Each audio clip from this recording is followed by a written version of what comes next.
अस्सलाम वालेकुम कराची वालों, खुशखबरी अल्हम्दुलिल्लाह बसें आ नहीं रही हैं, बसें आ चुकी है। ग्रीन लाइन बस, खूबसूरत बस, जबरदस्त हाइब्रिड इलेक्ट्रिक बसेस। ये पहला जदीद ट्रांसपोर्ट का मंसूबा जो कराची को दिया जा रहा है फेडरल गवर्नमेंट की तरफ से, और ये बहुत अरसा पहले दिया जाना चाहिए था लेकिन नहीं दिया गया।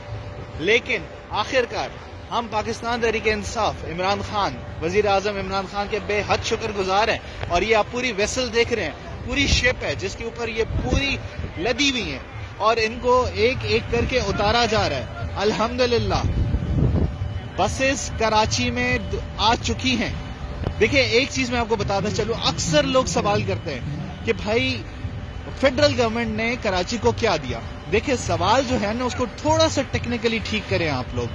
ये सवाल होना चाहिए प्रोविंशियल गवर्नमेंट से, बिकॉज जो फेडरल गवर्नमेंट होती है एनएफसी अवार्ड के थ्रू सारे पैसे जो होती है वो प्रोविंशियल गवर्नमेंट को दे देती है कि भाई आपको जो करना है अपने सूबे के लिए बेहतरी के काम वो करें।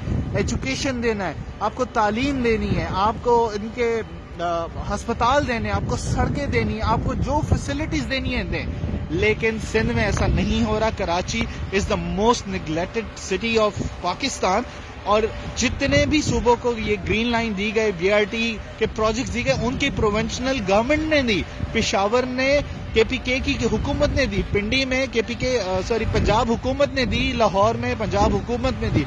लेकिन कराची वाहिद वो शहर है जिसको ये बीआरटी का प्रोजेक्ट, ये ग्रीन लाइन का जो प्रोजेक्ट है, ये जो जदीद ट्रांसपोर्ट सिस्टम है, ये फेडरल गवर्नमेंट दे रही है। अल्हम्दुलिल्लाह। सो कराची वालों तुम्हारे लिए खुशखबरी, अल्हम्दुलिल्लाह अब हमारे शहर में भी जदीद ट्रांसपोर्ट का सिस्टम चलेगा इंशाल्लाह। Thank you.